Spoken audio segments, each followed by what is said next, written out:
고백하겠습니다. 시작. 나는 성경에 기록된 말씀이 하나님의 말씀인 것을 믿습니다. 나는 하나님의 말씀이 살아있는 말씀으로 믿습니다. 나는 하나님의 말씀이 조금도 오류가 없음을 믿습니다.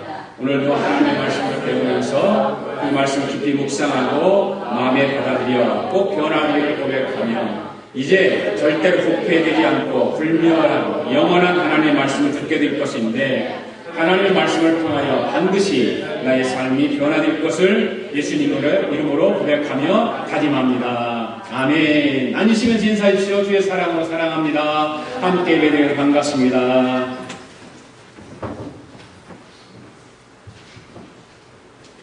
오늘 본문의 말씀을 통해서 평신도 바나바에 대해서 좀 말씀을 드리려고 합니다. 평신도 바나바. 바나바는 사도가 아니라 평신도입니다. 평신도고 바울의 사역을 많이 도와서 일했던 그런 평신도 사역자입니다. 그래서 평신도 바나바의 사역에 대해서 좀 말씀을 함께 나누려고 합니다. 박종월 장로님이라고 하는 분이 계시는데 그 박종월 장로님의 간증을 들어보니까 참 어렵게 어렸을 때 자랐어요. 어머니가 집을 나가고 아버지가 세상을 떠나면서 혼자만 남게 됩니다. 그래서 혼자만 남게 되니까 먹을 것이 없잖아요. 그래서 먹을 것을 찾아 헤매다니다가 먹는 것 때문에 막 되는 대로 막 먹는 거죠. 그러니까 별명이 뭐라고 쳐는 먹보라는 별명이 붙어졌습니다. 그래서 세상은 먹보라는 별명을 가지니까 얼마나 창피하겠어요. 그러니까 살기 싶은 마음이 없는 거예요. 절망을 하고 차고 그렇게 했습니다. 근데 청년이 되어서 서울로 올라왔는데 서울역에 딱 도착을 해서 그 도착하면서 이제 좀 이렇게 안 좋은 사람들하고 친구가 되고 그래서 어떤 집단에 이렇게 들어가게 됩니다. 주먹질을 하게 되고 그런 상법으로 살아가려다 보니까 결국 다른 사람을 다치게 하고 그러다 보니까 수배자가 됩니다. 다른 사람을 때리고 그러니까 수배자가 됩니다. 그래서 뭐 망가져버린 인생은 그 망가져버린 그의 삶이 하나님 말씀을 붙들게 돼요. 어느 기회를 통해서. 그게 누구냐? 바로 그 박종철 장로님이 이제 결혼한 아내의 기도, 아내의 눈물, 그를 통해서 변화가 일어납니다. 그 사람도 초등학교만 나오고 아내도 초등학교만 나오는 그런 사람인데 초등학교에만 나오는 그 아내가 50세가 돼서 두 부부가 50세가 돼가지고 검정고시 공부를 해서 고등학교를 졸업하고 대학 입학 검정고시를 거쳐서 수능 시험을 치르고 안경학과에 들어갑니다. 대학 안경학과에 들어가서 입학을 해서 공부를 합니다. 그리고 2002년부터 그 안경학과에서 공부를 한 그 재능을 가지고 안경 전도라고 하는 특수 활동을 하게 됩니다. 안경을 통해 전도하는 거. 그래서 박종월 장로가 7년간 늘 지구를 두 바퀴 돌았다고요. 지구를 두 바퀴 돌으면서 안경을 해주고 전도를 하는 거예요. 그 지구를 두 바퀴 돌아면서 안경을 해주면서 전도한 사람이 몇 명이냐면 14,000명이랍니다. 14,000명의 사람들을 만나면서 안경을 통해서 만져주고 하나님 복음을 전하고 이런 감동적인 그 전도 이야기를 통해서 아픔뿐인 그 삶에 짓눌린 모든 사람에게 희망의 메시지를 전달하는 자기의 삶의 과거를 이야기도 하고 그러면서 안경도 맞춰주고 그러면서 이제 한국에 돌아와가지고 그 세계를 돌아다니고 한국에 와서 25인승 버스를 사가지고 25인승 버스 안에다가 달리는 안경점을 만듭니다. 달리는 안경점을 만들어서 한국에서 전국을 돌아다니면서 어르신들, 나이 먹은 할머니, 할아버지들 이런 사람들에게 거만해드리고 안경을 맞춰드리고 눈만 밝게 주는 것이 아니라 영혼도 밝게 하는 복음을 전하니까 복음을 전해서 영혼도 밝게 되는 것입니다. 이 박종월 장로님과 이 부인 안효수 권사의 부부의 삶과 신앙은 나눌수록 커지는 어떤 기쁨이 그들에게 있지 않은가. 대학에서 전공을 안경을 하는 것을 공부를 해서 거만하는 걸 공부를 하고 그런 걸 해서 그것을 나누는 거죠. 세상 사람들과 세상 사람들과 나누면서 얻어지는 기쁨. 그것은 해보지 않은 사람은 모를 거 아니에요. 해본 사람만 아는 거잖아요.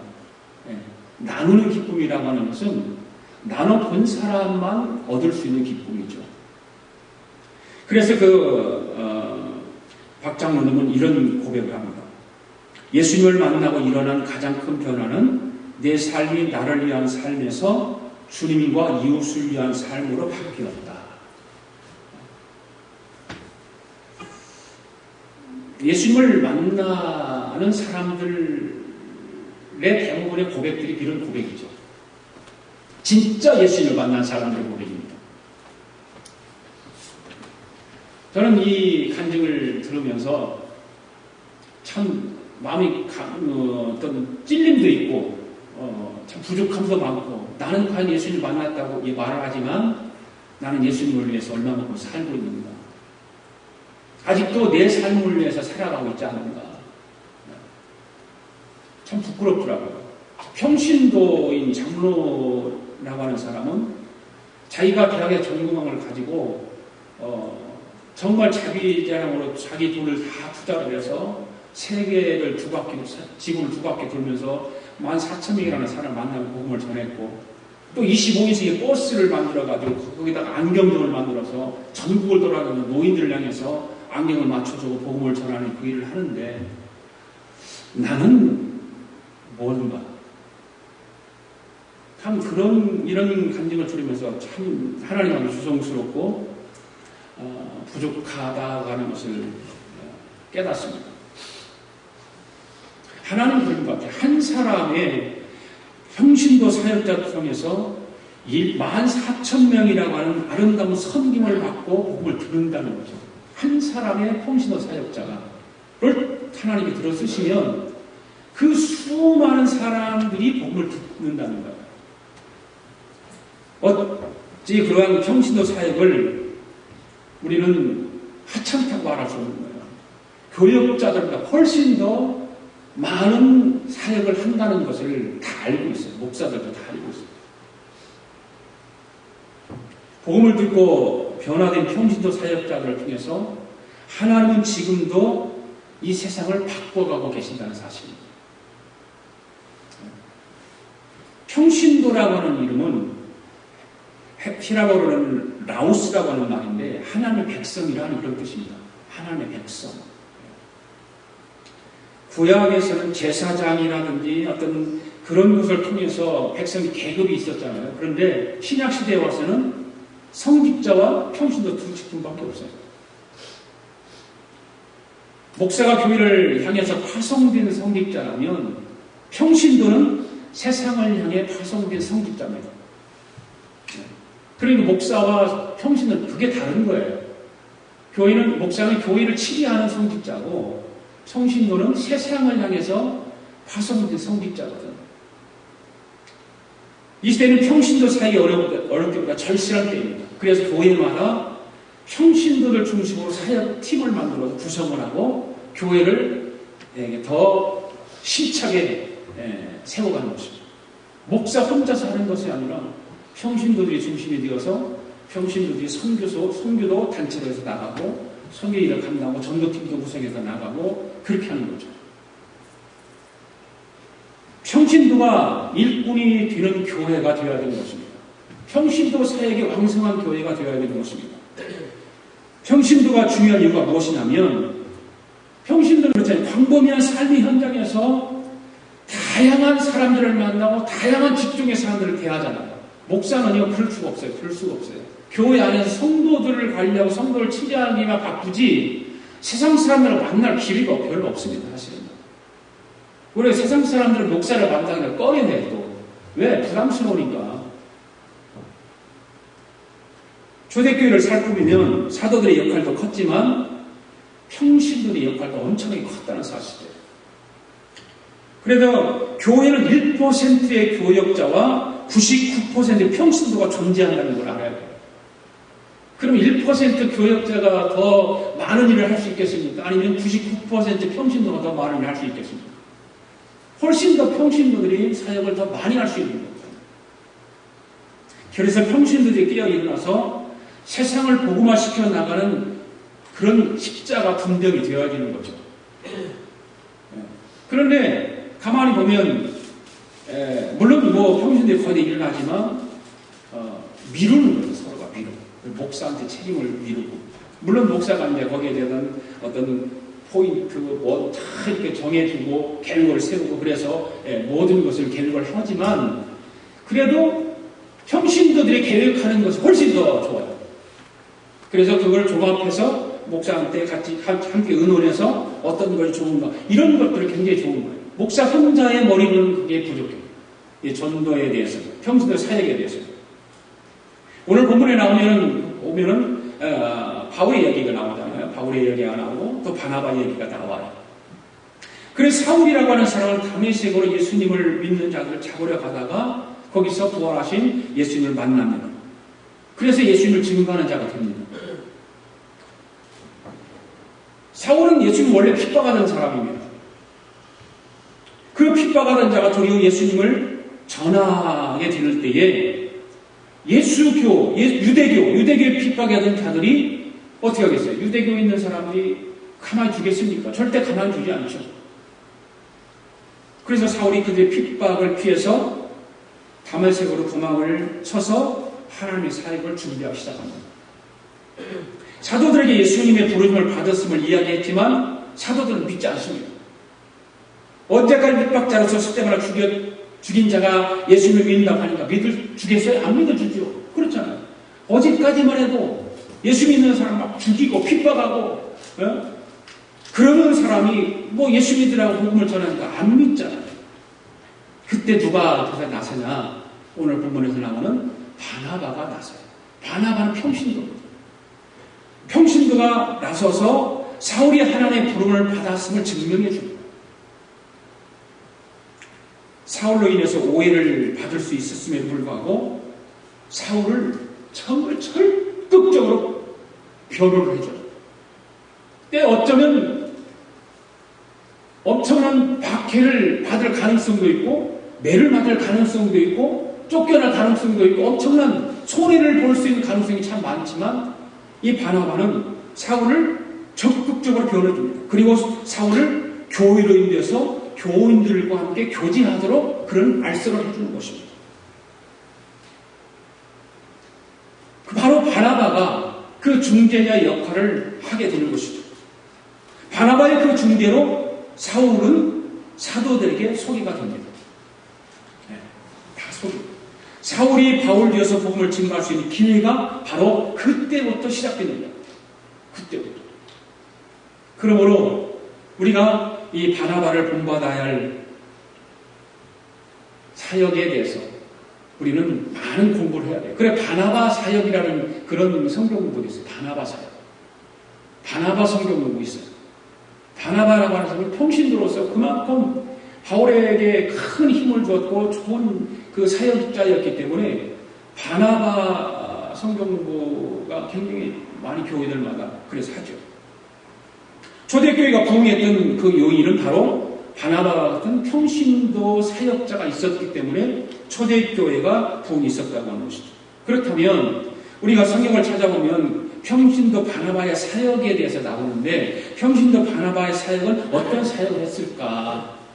세 가지로 한번 우리가 함께 나눠보기를 원합니다. 첫 번째로 바나바는 섬기는 사역자였어요. 섬기는 사역자.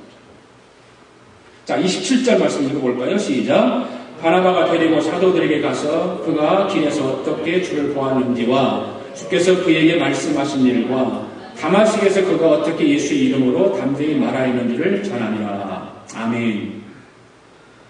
바나바의 본 이름은 요셉입니다. 요셉. 그러면서 구브로 사람으로서 상당한 부담이다. 이름은 요셉이고 고르 사람이고 부자입니다. 그래서 초대교회에 재산을 팔아서 교회에 헌납하여서 과부들을 위해서 구제할 수 있도록 했던 사람이 바로 바나바입니다. 이게 큰 사건이었죠. 자기 재산을 털어서 과부들을 돕는 일을 했으니까. 그 결과 그는 요셉이라고 하는 본명 대신 별명이 붙여졌는데 바로 그게 별명이 바나바입니다. 바나바라고 하는 이름은 본 이름이 아닙니다. 그래서 그 바나바라고 하는 왜 별명을 붙여졌을까? 그 바나바라고 하는 이름의 뜻은 권위자, 격려자, 위로자라고 하는 뜻을 가지고 있어요. 격려자, 권위자, 격려자, 위로자. 그래서 바나바라고 하는 그 별명을 갖게 되는 것입니다.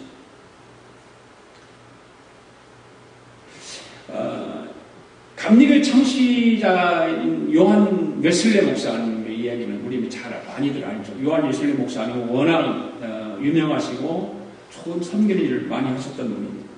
이 요한 웨슬레 목사님은 선기는 일을 아주 철저하게 실천한 그런 선구자 역할을 했던 목사님이십니다. 그래서 그 주변에는 가난한 사람들이 많았어요. 가난한 사람들. 왜? 막 주니까. 그렇잖아요. 여러분도 오늘 나가서 여러분들이 가지고 있는 거 홈리스 피플들에게 막 나는 돈 줘보세요. 여러분 주위에 다 몰리고.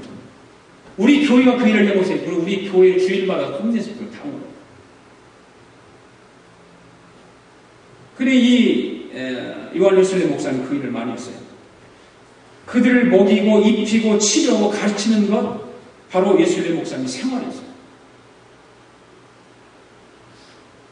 그래서 가난한 사람 친구라고 또 말할 정도로 그걸 가난한 사람을 목자라고 말할 수 있도록 그래 가난한 사람들을 위해서 사도로 살아갔던 목사님 바로 웨슬레 목사님입니다. 그런데 웨슬레 목사님 재미있는 얘기는 자기 부인이 목사님 부인이 알면 뭐라고 그럴까 봐서 돈을 감춰놓는 서랍을 따로 만들어 놓고 거기다가 돈을 몰래 사모님 모르게 다 감춰놓은 거예요.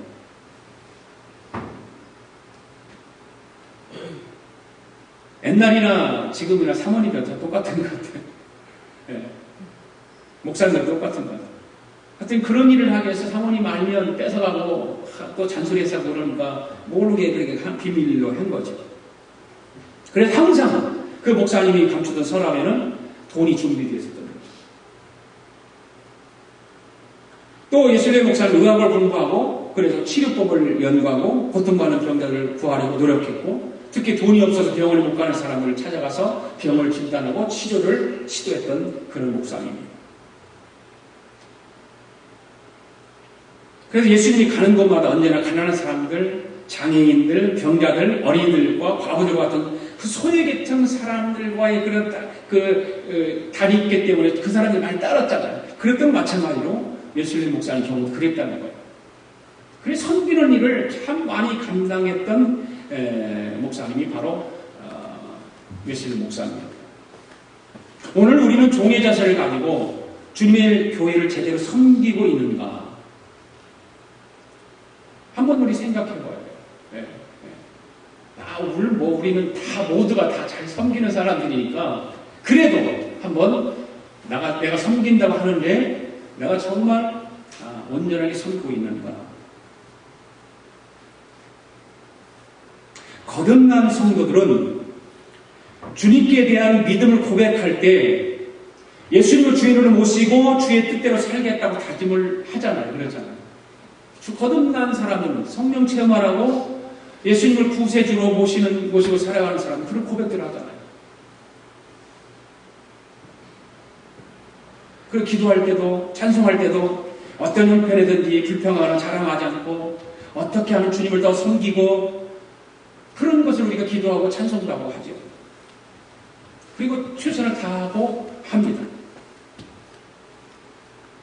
이 바나바는 스스로 종이 되어 섬기는 모델 같은 사람입니다. 스스로. 누가 권유해서도 아니고 자기가 예수님을 만남으로 인해서 예수님을 받은 은혜와 그것을 통해서 나는 예수님을 위해 살겠다고 스스로 종이 되어 섬기는 현신도 사역자입니다. 철저히 섬기죠. 오늘 우리는 바나바의 섬김을 본받는 우리 아가페 공동체 필요한 성도들 될 수 있기를 바랍니다. 두 번째는 바나바의 사역은 어떤 사역이었냐면 세우는 사역을 잘했어요. 세워주는 사역. 세우는 사역.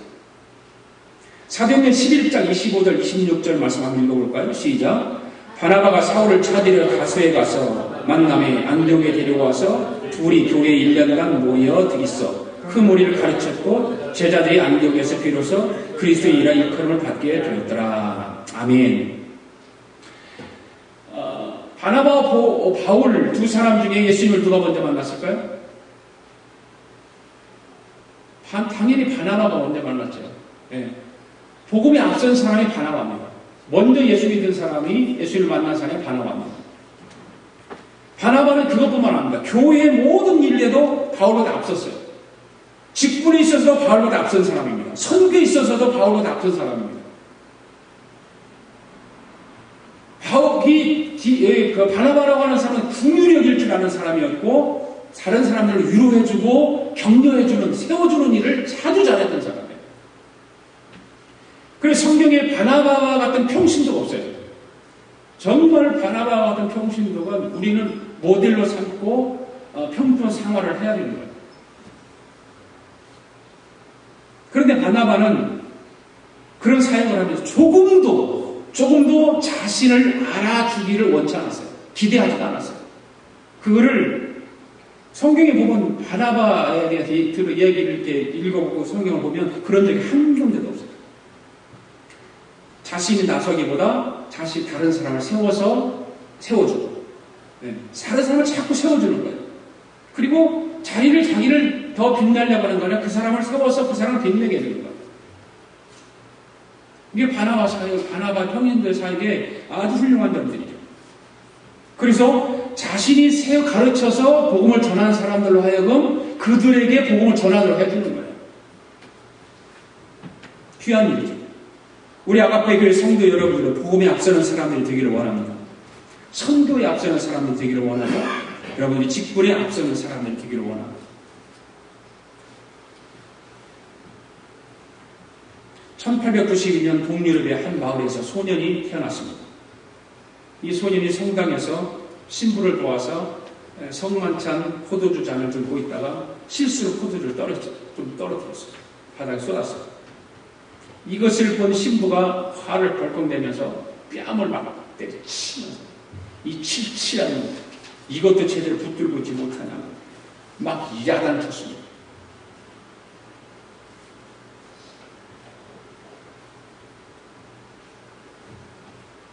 그러니까 이 소년이 그 말을 듣고 그냥 교회를 떠나버려요.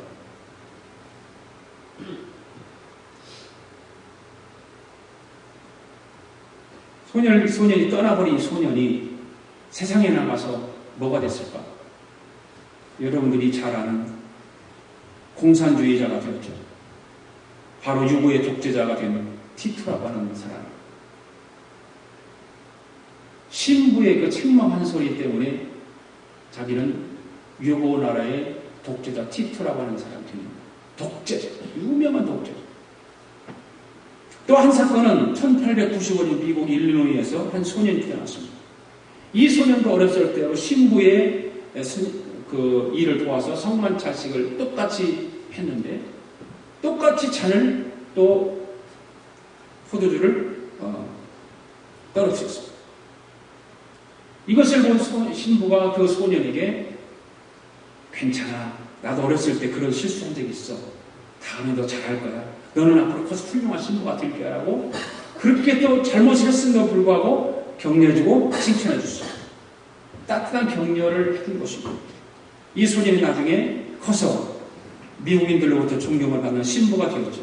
그 소년이 바로 폴턴 쉰 대주교라는 거예요. 똑같은 실수를 했지만 한 소년은 비난을 받고 교회를 떠나 무신론자 독재가 되었고 다른 한 소년은 격려를 받고 인정받은 종교 지도자가 되었다는 것이죠. 사람을 격려해 준다고 하는 것, 다른 사람을 세워준다고 하는 것, 이건 쉽지가 않아요. 그렇잖아요. 잘못한 것을 보면 비판하게 돼 있고 사람은 원래 그러잖아요. 지적하게 돼 있고 그렇지 잘못한 것을 보고 괜찮아. 그렇게 하는 사람 별로 없어요. 그게 저도 그렇게 해보려고 해도 잘 안 되더라고요. 뭐 잘못했다는 걸 먼저 말을 하게 돼 있지, 괜찮아, 잘했어, 그런 말이 안 나오잖아요. 그런데 그렇게 해보려고 해. 무척 애를 써요, 저도. 제 아내하고 하루 종일 같이 있고 그러니까 잘못한 거 지적하게 되고, 제 아내가 맨날 나한테 뭐라고 그래요. 그것 때문에. 이미 잘못한 것을 왜 잘못했냐고 그러냐는 거죠. 그래서 다음부터 잘하면 되지, 이렇게 말해달라는 거예요. 요구사항인데 그게 잘 안 되더라고요. 여러분 한번 해보십시오. 가정에서 아내나 남편이 그렇게 했을 때, 괜찮아, 다음부터 잘하면 되지 뭐. 근데 그렇게 해보면 너무 좋은 것 같아요. 그럼 제 아내는 자랑 같지만 절대로 제가 잘못하면 왜 그랬어 말을 안 해주세요. 그래서 그렇게 말하지, 왜 그랬어, 그 목사가 남자가 그것도 안 하고 그렇게 해본 적이 없어요. 저거 반대예요. 그러니까 가기가 그러니까 나한테 그렇게 듣기를 원하는 것 같아요. 전 그런 말을 들으면 자꾸 내 노력을 무척합니다. 그러면서 그랬어? 잘했어? 라고 말이 안 나오면 아예 말을 안 해버리는 게 더 좋지, 잘못한 것에 대해서 지적해주고 말을 해버리면 사람에게 상처가 돼요. 그 사람을 격려해주고 세워준다고 하는 것은 정말 쉬운 것은 아니에요. 여러분들 다 마찬가지일 거예요. 못한 건 지적하고 그러지, 그래서 다음부터 잘하면 되지, 이 말이 그렇게 한번 해보세요. 왜? 사람은 그렇잖아요. 잘못한 거 말하고 싶을 때 다시 한번 생각하고 말하면 돼요. 그런데 생각 없이 말하니까 툭 튀어나오는 거죠. 내가 그렇더라고요. 생각해보고 말하면 절대 내 입에서 좀 듣기 싫은 말이 안 나오는데, 생각 안 하니까 그런 상대방이 듣기 싫은 말이 나오는 것 같아요. 실수하고 잘못이 보여도 격려하는 마음으로 다른 사람을 세우는 사람이 되어야 될 줄로 믿습니다. 바나바는 사울이야말로 안디옥교에서 합당한 사람인 것을 알았습니다. 그래서 사울을 찾으러 멀리 떨어져 있는 다섯까지 가서 수고를 마다하자 그 일을 감당해요. 바나바는 사울이 하나님으로부터 이방인의 사도로 부름을 받았다는 사실을 알고서 동역자를 세우기 위해서 다섯까지 직접 갔어요. 바나바는 세우는 사람입니다. 사울이 바울이 되어 하나님의 일을 할 수 있도록 결정적인 역할을 한 사람이 바로 바나바입니다. 만약에 바나바가 없었다면 바울이 못했을 가능성도 있지 않았을까. 평신도 바울이라고 하는 사람이 한 사람 때문에 그 바울의 그 큰 일을 감당했던 거예요. 그런데 현대 교회들을 돌아보면 이런 바나바와 같은 평신도들이 얼마나 많이 있기는 한데, 교회가 어떤 어려움을 당했을 때 이런 평신도 지도자 바나바 같은 사람이 적다는 거예요. 격려해주고 감싸주고 세워주고 하는 일이 부족하다는 거예요. 그래서 후에 안디옥 교회는 바나바와 사울을 이방인 선교사로 파송을 하잖아요. 네, 같이 파송을 해요. 남을 세워주려고 하는 바나바와 같은 평신도가 있기 때문에 이방 선교가 가능했던 것입니다. 유대교회들만 복음을 전했던 것이 아니라 그때부터 이방인들을 향해서 복음을 전가하게 되었던 계기가 된 것이죠. 오늘 우리 아가페 교회 공동체 여러분들은 바나바처럼 남을 세워주는 평신도들이 되기를 바랍니다. 세 번째는 뭐냐면 바나바는 헌신된 사역자였죠. 헌신된 사역자. 사도행전 4장 36절 말씀 한번 읽어볼까요? 시작. 고로에서 난 레위족 사람이 있으니 이름은 요셉이라. 사도들이 일컬어 바나바라 하니 그가 밭이 있으면 팔아 그 값을 가지고 사도들 발 앞에 두니라. 아멘. 거기 나오죠? 구고로의 사람 바나바, 본 이름은 요셉. 그렇죠? 그가 뭔 일을 했어요? 밭을 팔아서 그 값을 가지고 사도들 발 앞에 두었다.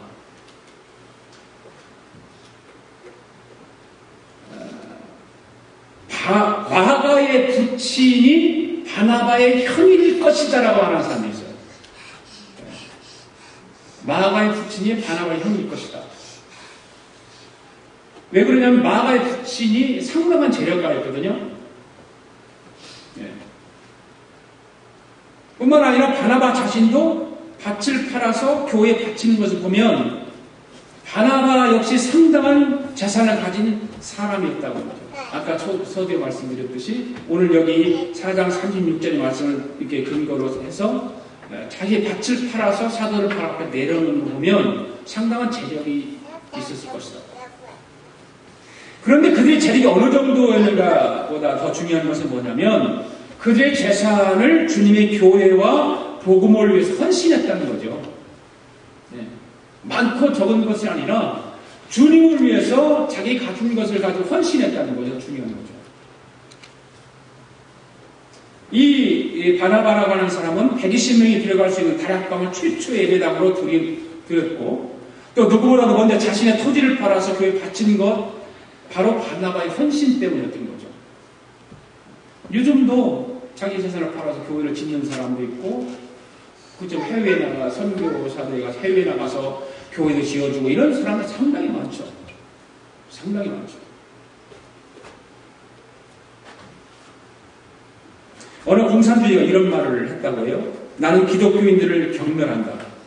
그들은 예수 그리스도가 자신을 위해 피 흘려 죽었다는 사실을 믿으면서 자신들을 위해 죽은 그분을 위해서 헌신하지 않기 때문이다. 이게 참 의미가 상당해야 있는 말을 했어요. 공산주의자인데도 불구하고 왜 기독교인을 경멸하냐? 이유를 말하고 있잖아요. 예수 그리스도가 자신들을 위해 피 흘려 죽었다고 그걸 믿으면서 믿는 그 사람들은 예수를 위해서 아무것도 안 한다는 거예요. 오늘 저와 여러분들은 우리를 위해 죽으신 예수님을 위해서 무엇을 헌신할 수 있을까? 무엇을 헌신할 수 있을까요? 바울은 자기가 부유했기 때문에 물질로 헌신할 수 있었다라고 말할 수는 있지만 그뿐만 아니라 자신의 생애를 바친 복음의 일꾼으로 살았어요. 평신도 사역자로서 자기 생애 전부를 하나님께 드리고 살았던 거죠. 평신도인데도 불구하고 이방을 위한 본격적인 선교사로 헌신하는 것이 바로 바나바입니다. 오늘 요즘은 평신도 선교사들이 너무 많아요. 그 평신도가 선교사로 헌신해서 선교제에 가서 헌신하죠. 어떤 기술을 가진 사람들, 이런 사람들, 또 의사 직업을 가진 사람들, 이런 사람들이 선교사로 헌신해가지고 그곳에 가서 선교사로 일을 합니다. 바로 평신도 선교사 한 사람이 수많은 죽어가는 영혼들을 구원한다는 사실을 우리는 알아야 돼요. 여러분들 가운데는 몰라요. 누가 하나님께서 여러분들 부르셔서 선교사로 쓰기를 원하시면 하나님 분명히 부르실 거예요. 평신도 사역자 한 사람이 수많은 사람을 구원한다는 사실. 그래서 평신도는 교회의 주체입니다. 아멘? 평신도는 교회의 주체예요. 평신도라고 해서 정기적으로 교회에 와서 예배에 참여만 하고 돌아가면 의무가 끝난다고 생각하는 것 신앙생활 해서는 안 돼요. 그런 신앙생활 해서는 안 돼요. 나는 교회 예배만 드리고 가면 안 된다? 아니요. 그거는 교인이라기보다 관람객에 지나지 않아요. 구경꾼에 지나지 않아요. 평신도들이 잠자는 교회는 결코 비전을 가질 수 없습니다. 평신도들이 왕성하게 활동하고 움직이고 선교의 비전을 가지고 전도의 꿈을 꾸고 예배를 통해서 하나님께 영광을 돌리려고 하는 그런 꿈들이 막 뭉클되어야 되는 거예요. 구경꾼들로 가득 찬 교회는 미래가 없습니다. 평신도 사회가 깨어있어야 건강한 교회가 될 수 있습니다. 아멘. 우리 교회는 자꾸 부족하지만 평신도 여러분들이 깨어있을 때 우리 교회는 건강해질 수 있는 거예요. 적지만 건강한 교회가 되어야 되는 거예요. 양보다 질이 중요하다고 말이 있잖아요. 그렇기 때문에 바나바와 같은 평신도가 필요한 것입니다.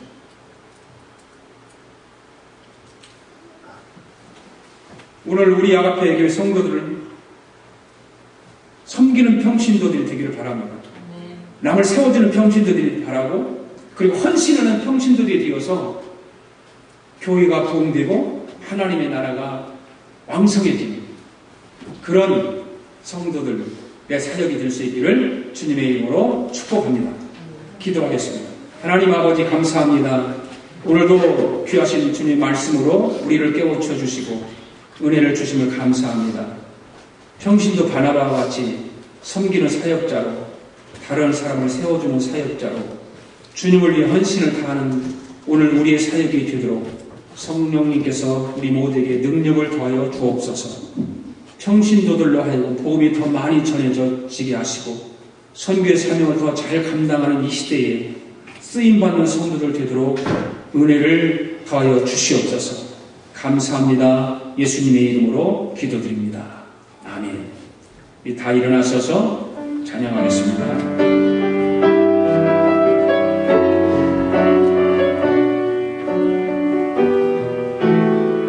주님 내가 여기 있사오니 나를 보내소서. 주님 내가 여기 있사오니 나를 보내소서.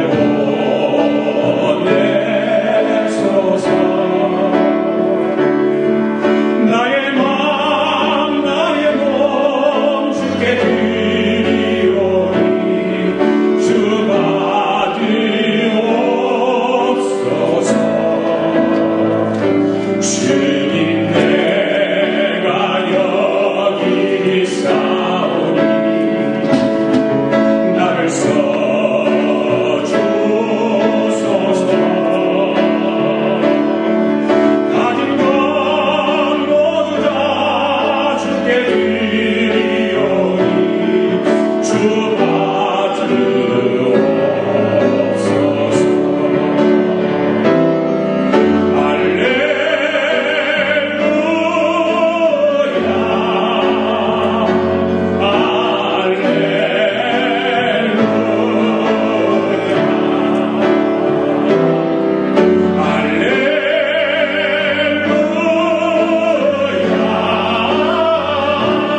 하나님 아버지 감사합니다.